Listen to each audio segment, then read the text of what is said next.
This crime scene made detectives question everything. Before we continue, subscribe and comment because this case will make your mind thrilled. The blood on the wall did not match the body on the floor. Detective Mark Reynolds stood frozen in the middle of the small living room.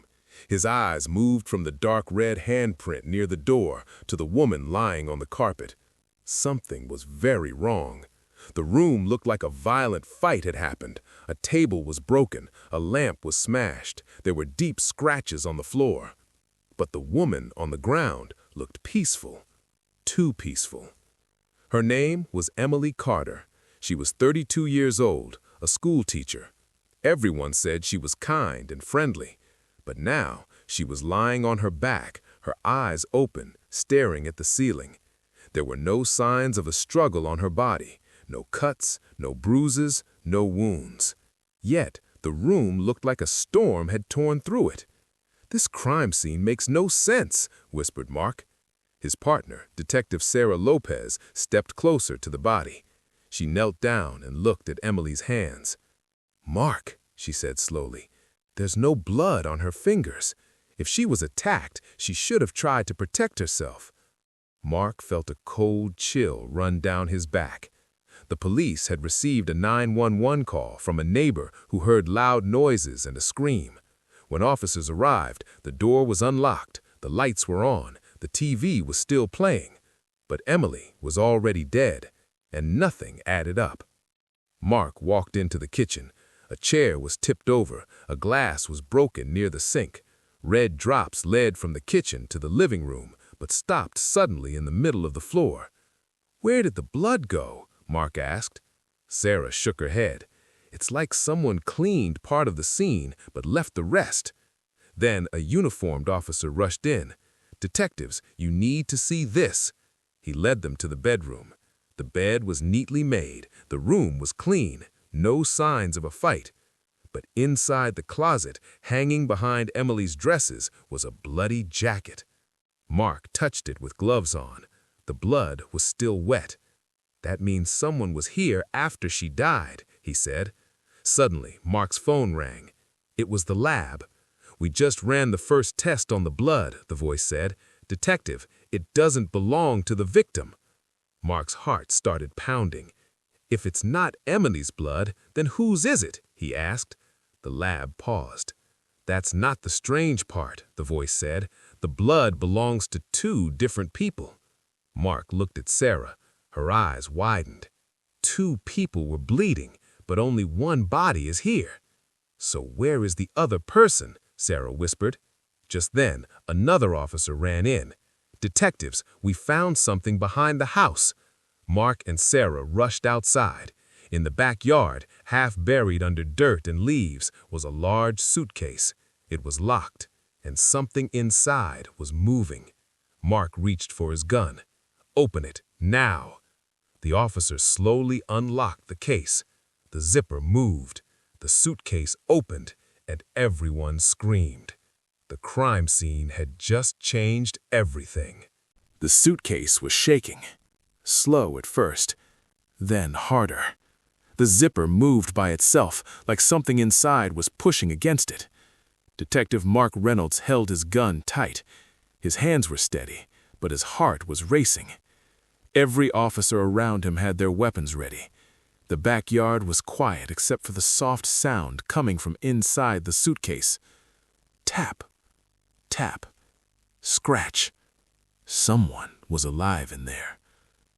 "Open it slowly," Mark said. The officer nodded and pulled the zipper just a little. A small hand pushed through the opening. "Help me," a weak voice whispered.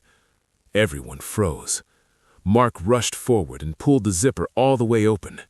Inside the suitcase was a young boy. He was about 10 years old. His face was dirty. His clothes were torn. His arms and legs were covered in scratches. He was shaking and crying.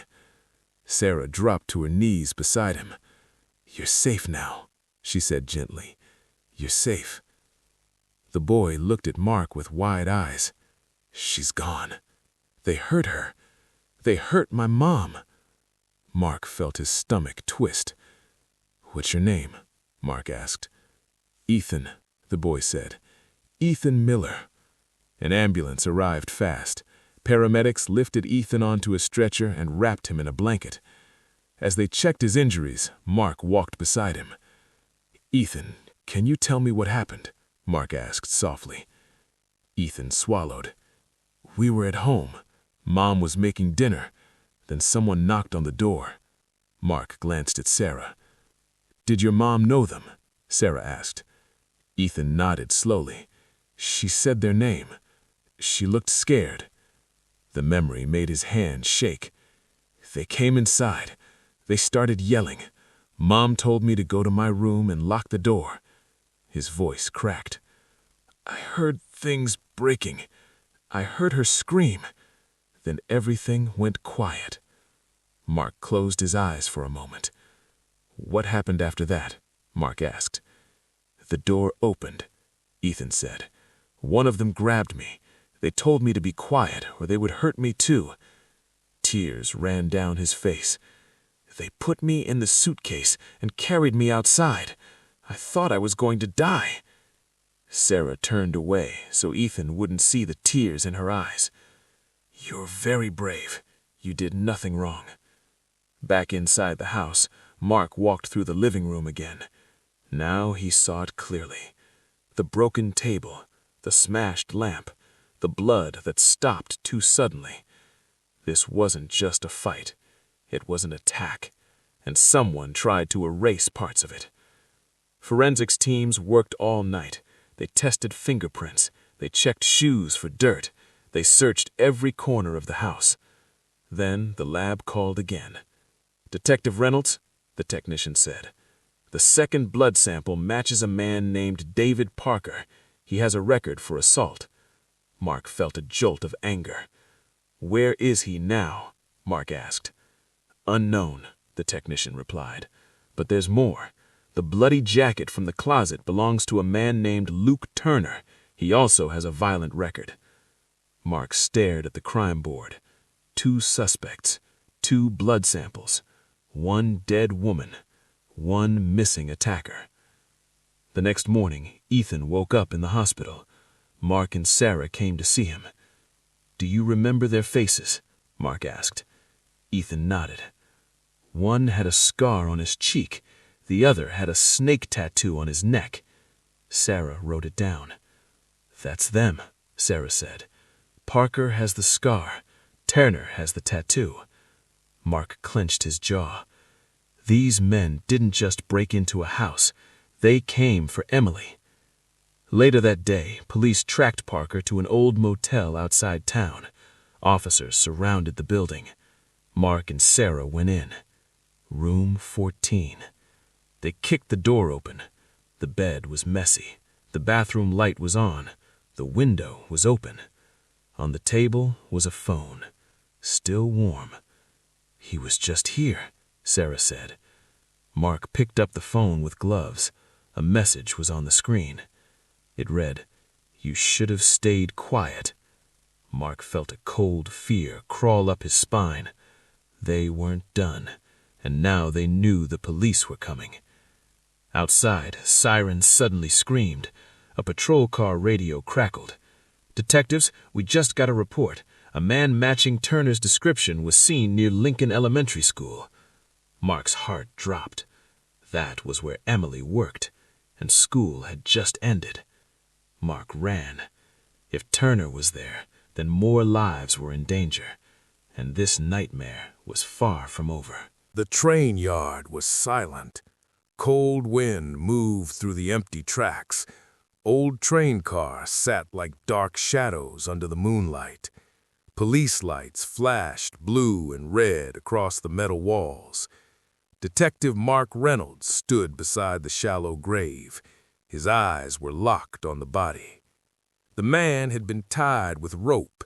His face was bruised. His clothes were dirty. He had been dragged here and buried in a hurry. "This wasn't just one crime," Mark said quietly. "This was a plan." Sarah Lopez nodded. Emily wasn't the only target. There were more. Mark looked at the photo again. Emily, Ethan, another woman. The woman in the picture had long brown hair and a kind smile. "Find out who she is," Mark said. Minutes later, the lab called. "The woman is named Rachel Moore," the technician said. "She disappeared 2 weeks ago." Mark closed his eyes. "She's still alive," he said. "I know it." Suddenly, a radio crackled. "Detective Reynolds, we found David Parker's location. His phone just pinged near the river docks." Mark turned and ran. Police cars raced through the dark streets. Rain began to fall. The road shined under the streetlights. At the docks, they saw a car parked near the water. Parker's car. The engine was still warm. Mark and Sarah moved slowly, guns raised, flashlights ready. They heard a sound, a cry. "Help!" It came from inside a shipping container. Mark rushed forward and yanked the door open. Inside, tied to a chair, was Rachel Moore. She was shaking. Her face was pale, her eyes filled with tears. "He said he would come back. He said I was next." Sarah untied her. "You're safe now," she said. Suddenly, a shadow moved behind them. Mark turned just in time. David Parker stood at the edge of the dock, a gun in his hand. "You ruined everything!" Parker shouted. "This was supposed to be perfect." "Put the gun down," Mark said. "It's over." Parker laughed. "You think so?" He raised the gun. A loud bang echoed. Parker fell. The bullet hit the water behind him. A sniper had taken the shot. Parker dropped to the ground, alive, crying, screaming. "It wasn't supposed to end like this." Police rushed in and cuffed him. Mark walked up and looked down at him. "You killed Emily," Mark said. Parker shook his head. "Luke did. I just helped clean it up." Mark felt anger burn inside his chest. "You destroyed families. You hurt a child." Parker looked away. As the rain fell harder, Rachel was taken to the ambulance. Ethan was safe. Emily's killer was dead, and Parker was going to prison. Mark stood at the edge of the dock, watching the water. This crime scene had changed everything. It looked like a simple call, a normal day, a quiet home. But nothing was simple, and nothing was normal, because sometimes the truth hides in plain sight, and when it comes out, it shakes everything. If you enjoyed this crime story, make sure you subscribe right now. Hit the like button, turn on notifications, share this video with your friends. Comment below what you think about the case. Tell us if you want a part 2. Follow the channel for more shocking crime stories. New stories every week. Don't miss the next case, because the next crime is even darker.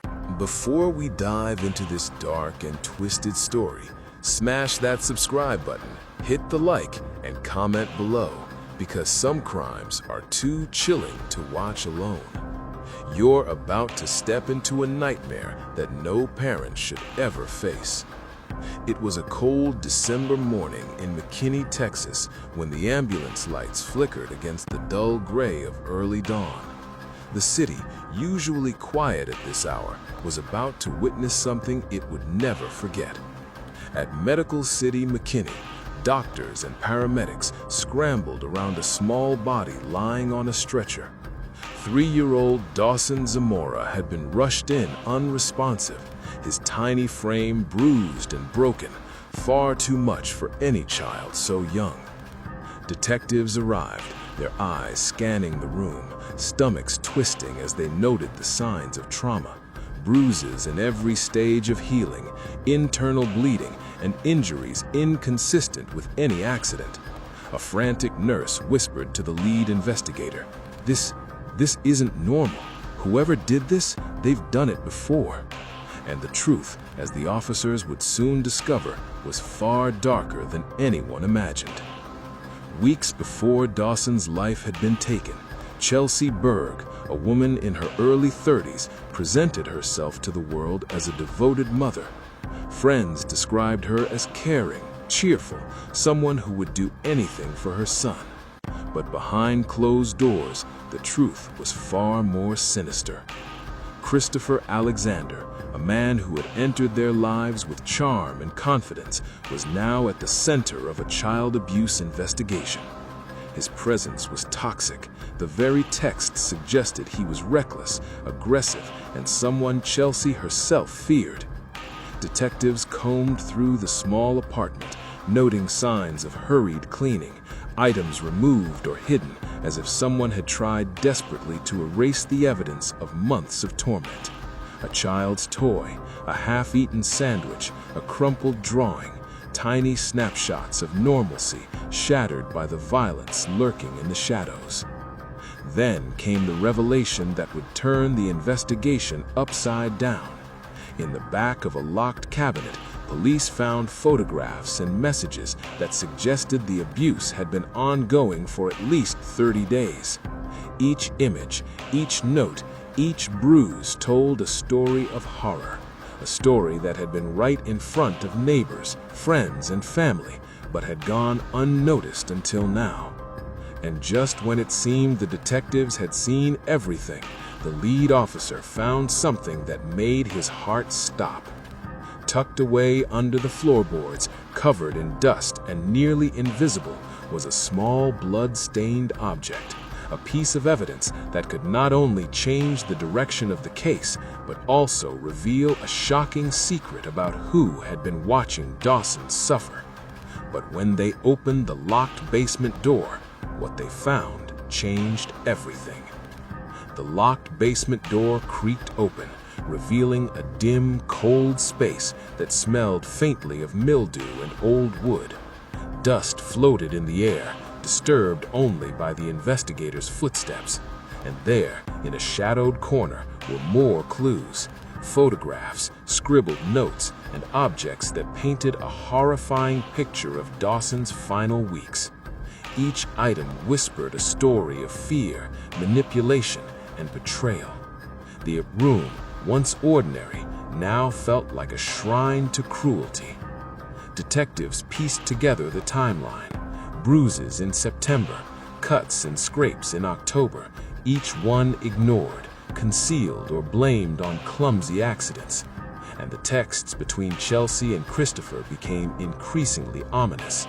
In one message, Chelsea admitted she was scared, but claimed she had no choice but to leave Dawson in Christopher's care. "I can't leave him alone, but I'm terrified of what might happen if he's upset." Christopher's replies were cold, calculated, even cruel.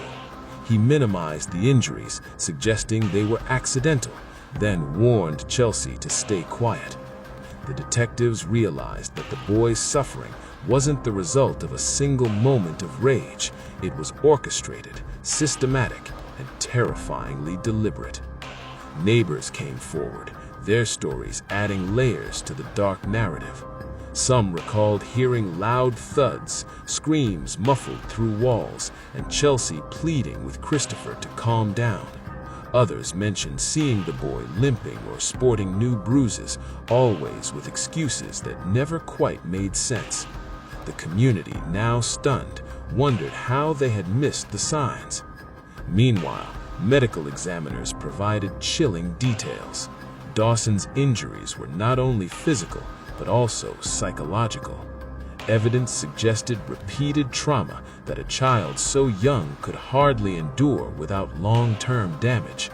The abuse wasn't just a momentary lapse, it was a series of calculated actions that escalated in severity. As investigators dug deeper, another shocking detail emerged. Chelsea's own family had noticed changes in her behavior, her sudden secrecy, frequent calls from Christopher, and avoidance of friends. Some texts revealed she had tried to reach out for help, but fear and manipulation had silenced her. The very person she had warned was dangerous had become the invisible puppet master controlling both her actions and the fate of her son. Then came the twist no one expected. Christopher Alexander had a history that wasn't on any public record.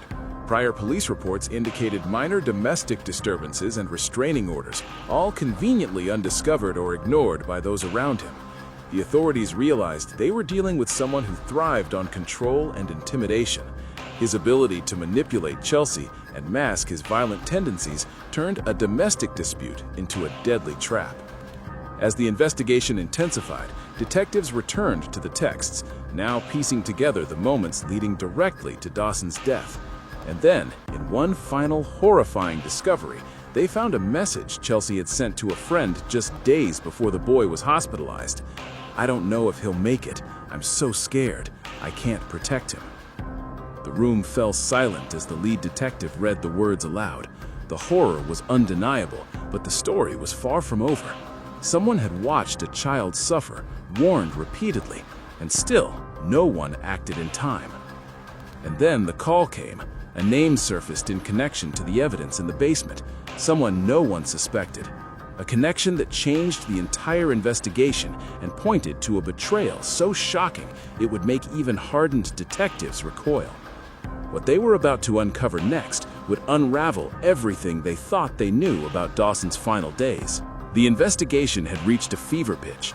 Detectives now had Chelsea Berg, Christopher Alexander, and a tangled web of evidence that painted a grim portrait of cruelty, betrayal, and calculated deception. Every text, every photograph, every whisper from neighbors led to one inescapable truth. Dawson Zamora's death was not an accident. It was murder. For weeks, prosecutors prepared the case, combing through digital footprints, medical records, and witness statements. The texts Chelsea had sent, warnings she had initially hoped would protect her son, became some of the most damning evidence against both her and Christopher. Messages that revealed fear, dread, and desperation now spoke volumes about motive and awareness.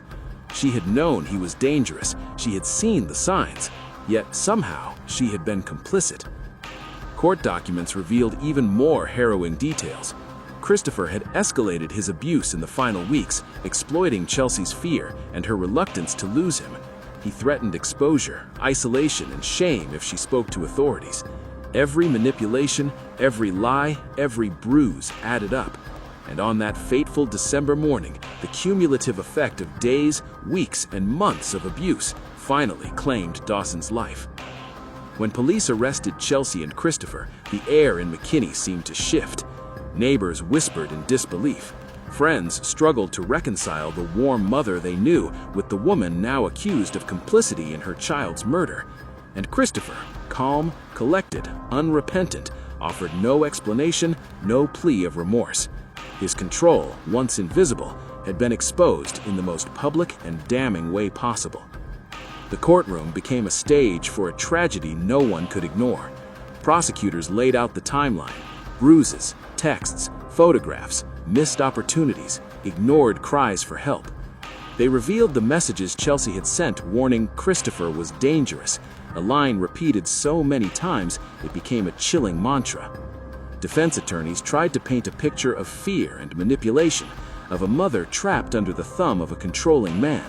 But the evidence was unrelenting, the story clear. And then came the twist that left everyone in the courtroom reeling. Further investigation revealed that Christopher had been secretly recording conversations, documenting Chelsea's fear, and even manipulating her family. He had been preparing a twisted defense, a meticulous plan to shift blame, even as Dawson's life hung in the balance. The betrayal was total. He had not only harmed the child, but had systematically undermined every protective measure Chelsea tried to enact. In the end, both Chelsea Berg and Christopher Alexander were charged with capital murder. The case shook McKinney and echoed across Texas, serving as a grim reminder that danger can hide behind familiar faces, that warnings ignored can have tragic consequences, and sometimes the ones you trust most can betray you in ways you can never imagine. If you think this story was intense, you're not ready for the next one.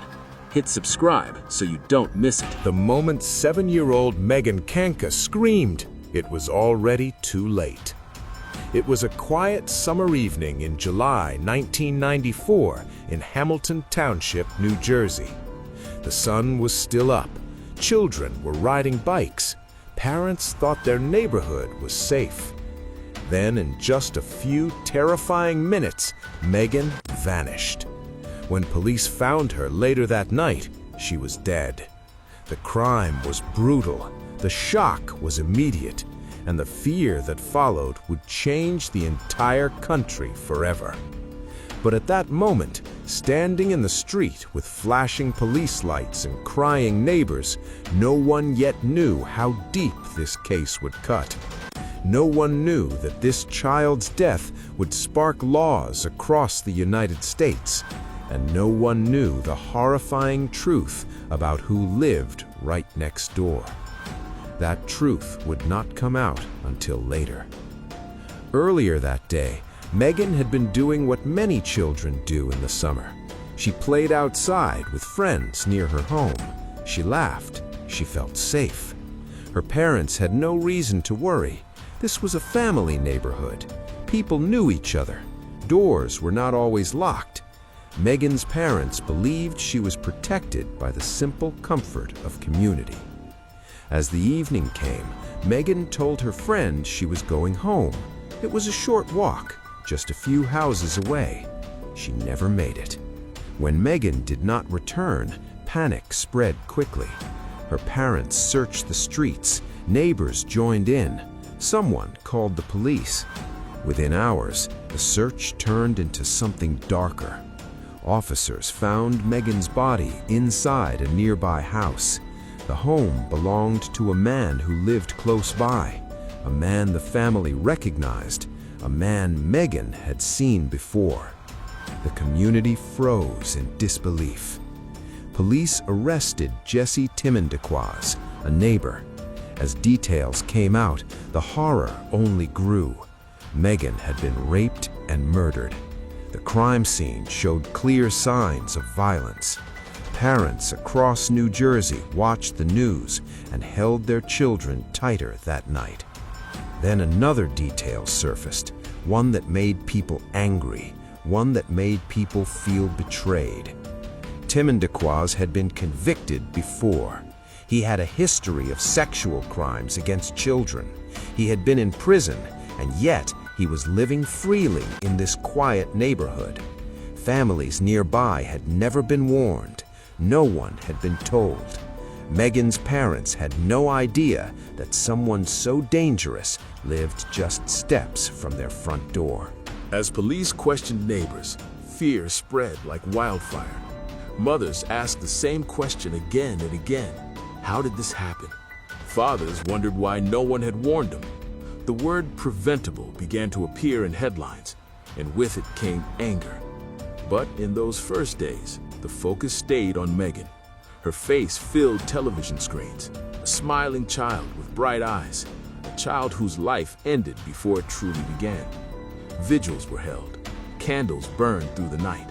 The community mourned together, but the pain was mixed with rage. Behind closed doors, lawmakers began to take notice. The case was no longer just about one child. It was about a system that allowed a known offender to disappear into a neighborhood unnoticed. It was about how much the public had a right to know. It was about whether this tragedy could have been stopped. But the legal fight had not yet begun. At this stage, the country was still asking questions. Could this murder have been prevented? Should families have been warned? And who, if anyone, was responsible beyond the man who committed the crime? As the investigation continued, more shocking information prepared to surface. Information that would shake lawmakers, parents, and entire communities. Information that would lead to a law known by one name, Megan's Law. But before that law could exist, the courtroom battle, the public outrage, and the painful details still lay ahead.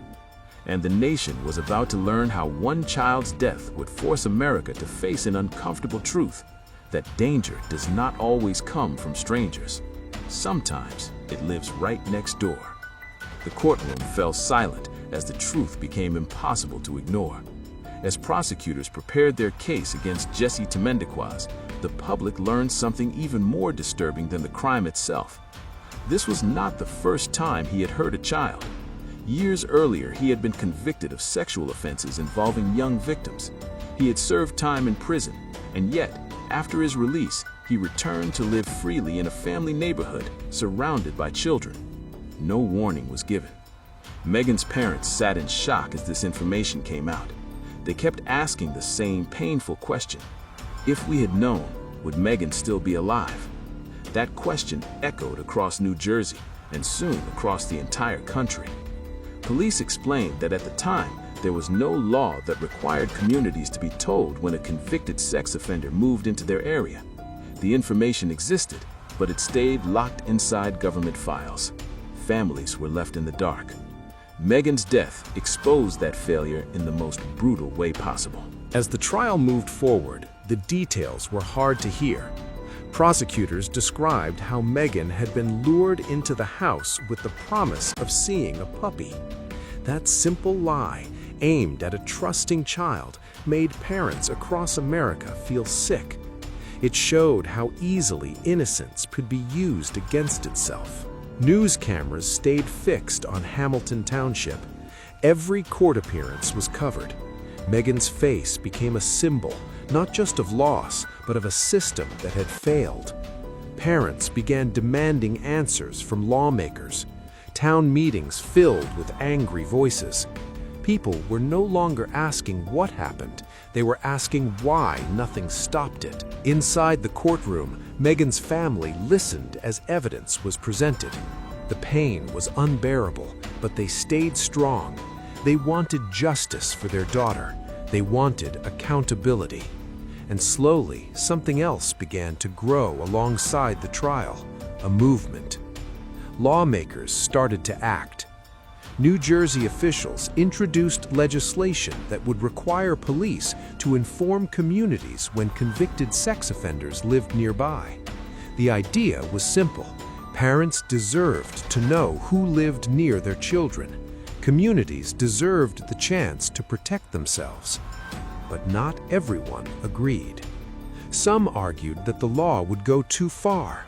Others worried it would lead to fear, harassment, or false accusations. The debate grew intense. Television debates, radio shows, and newspapers argued both sides. At the center of it all was Megan's name. While politicians argued, the trial continued. Temendiquas eventually pleaded guilty. The court sentenced him to life in prison without parole. Many felt relief that he would never walk free again. But for Megan's family, justice did not bring peace. Their daughter was still gone, and nothing could change that. Outside the courthouse, crowds gathered. Some held signs with Megan's picture. Others held candles. They were not just mourning a child, they were demanding change. In 1994, New Jersey passed what became known as Megan's Law. It required law enforcement to notify communities when a convicted sex offender moved into their area. The law aimed to prevent another family from experiencing the same nightmare. Soon, other states followed. The federal government took notice. In 1996, Megan's Law was signed into federal law, requiring all states to create sex offender registries and community notification systems. What began as a local tragedy had now reshaped national policy. But even as laws changed, questions remained. Would these laws truly protect children? Could notification alone prevent crimes? Or was the system still flawed? Some cases suggested warnings were ignored. Others showed that dangers still found ways to hide. And there was another haunting reality. Even with Megan's Law in place, children continued to be harmed across the country. Offenders adapted. Families remained afraid. The law helped, but it was not a shield against all evil. For Megan's parents, the law was both a victory and a reminder of what they had lost. Their daughter's name was now spoken in courtrooms and law books, but she would never grow up, never go to high school, never become who she was meant to be. As the years passed, Megan's story remained a warning, a reminder that safety requires more than trust, that silence can be deadly, and that laws are often written in the blood of the innocent. But one final question still lingered in the minds of many. Did Megan's law truly stop the next tragedy, or did it only expose how much danger still remained? That question would haunt America long after the trial ended. Years passed, but Megan Kanka's name never faded. Even after Megan's law spread across the United States, fear did not disappear. Instead, it changed shape. Parents now checked registries, police departments sent notices, neighborhoods whispered names behind closed doors. The law gave people information, but it also gave them anxiety, and many wondered if knowing was enough. At first, Megan's law felt powerful. Communities felt safer seeing warnings posted and alerts sent out. Parents watched more closely. Schools updated safety plans. Lawmakers pointed to the law as proof that something good could come from tragedy. But then, the doubts began. Some families reported that even after notifications, crimes still happened. Offenders moved often. Some failed to register. Others lived quietly, unnoticed. The system depended on constant updates, honest reporting, and active enforcement. When any part failed, children were still at risk. Experts began to argue. Some said Megan's law saved lives. Others said it gave a false sense of security. They warned that danger did not always come from registered offenders. Sometimes it came from people no one expected, people with no record, people trusted by families. Megan's parents followed these debates closely. For them, the law was never about statistics. It was about one little girl, their daughter. They spoke publicly, even when it reopened their pain. They wanted people to remember why the law existed in the first place. They reminded the nation that Megan was not a symbol. She was a child who loved to play, a child who trusted adults, a child who should have been safe in her own neighborhood. As the years passed, Megan's law continued to evolve. States changed how information was shared. The internet made registries easier to access. Alerts became faster. But new problems appeared. Some offenders were attacked or forced to flee towns. Innocent people with similar names were harassed. Fear sometimes turned into anger. Still, no one could deny the truth. Before Megan Kanka's death, families had no right to know who lived near them. After her death, silence was no longer allowed. Her case was taught in law schools, discussed in policy meetings, remembered during debates about privacy and safety. Megan's name became part of American law, not unsolved in the legal sense. Her killer was convicted. He would never be free again. Yet many people still called it unsolved in another way, because the bigger question remained unanswered. Could this have been prevented? That question haunted parents everywhere. It haunted lawmakers. It haunted police officers. It haunted communities who believed they were safe until they weren't. And even decades later, when new crimes appeared in the news, Megan's name returned. Each time a child was harmed by someone known to authorities, people asked if the system had failed again. The story of Megan Kanka became a warning passed from one generation to the next, a reminder that laws can help, but they cannot replace awareness. The danger does not always announce itself, and that trust, once broken, is hard to rebuild. As anniversaries of Megan's death passed, vigils were still held, candles still burned, parents still told their children to stay close, to be careful, to speak up. Megan's short life continued to shape how America protects its children. But one final truth remained hard to accept. Even with laws, Even with warnings, even with registries, no system can promise perfect safety. Evil does not disappear just because it is named. And that leaves one chilling thought. If Megan's Law exists because of one tragedy, how many more tragedies will it take before every child is truly safe? The shadow of Megan Kanka's death stretched far beyond Hamilton Township. By the late 1990s, Megan's Law had become a model for communities across the United States. Every state had begun creating sex offender registries. Parents received notifications. Neighborhoods knew when dangerous individuals moved in nearby. But while the law spread, so did questions about its effectiveness. Could it truly stop crimes, or did it only make people feel safer while danger remained hidden? In Hamilton Township, Megan's parents became local and national advocates. They spoke to lawmakers, schools, and media outlets. They told the story of their daughter, always emphasizing that the law was born from tragedy. "We didn't want any other child to suffer the way Megan did," her mother said in interviews. The law carried Megan's name, but it carried her memory, her innocence, and the pain of her family into every decision made to protect children. But the world never forgot how fragile safety could be. Even with Megan's Law, children continued to face threats from people they knew and trusted. The case exposed a chilling reality. Laws can inform, they can warn, they can guide, but they cannot eliminate evil. And sometimes, the danger lives closer than anyone expects. Right next door, behind a familiar face. Despite the lingering fear, there was also hope. Communities became more vigilant. Parents talked to their children openly about safety. Schools and local governments improved background checks, reporting systems, and emergency response plans.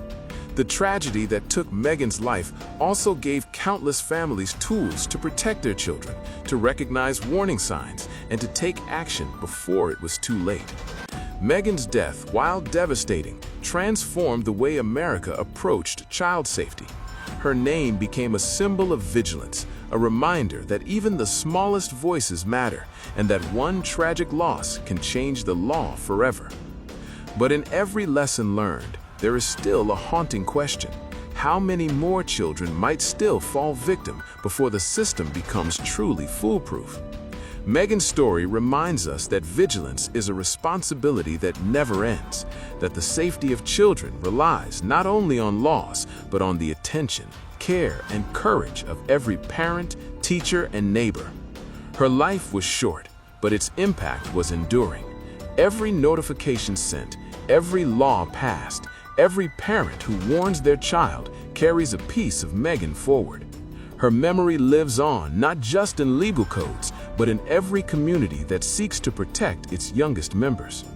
And while the streets of Hamilton Township are quieter now, and the tragedy cannot be undone, Megan's story continues to echo in hearts across America, a warning, a lesson, and a legacy that will never be forgotten. Megan Kanka's life was stolen too soon, but her legacy changed the nation forever. Every parent who reads a warning about a neighbor's past, every community that strengthens its safety measures, and every law that protects children carries her memory forward. Her story is a reminder that even in the darkest tragedies, awareness and action can save lives. The question now isn't what happened to Megan, it's how many more will be protected because of her. And that is a legacy worth remembering.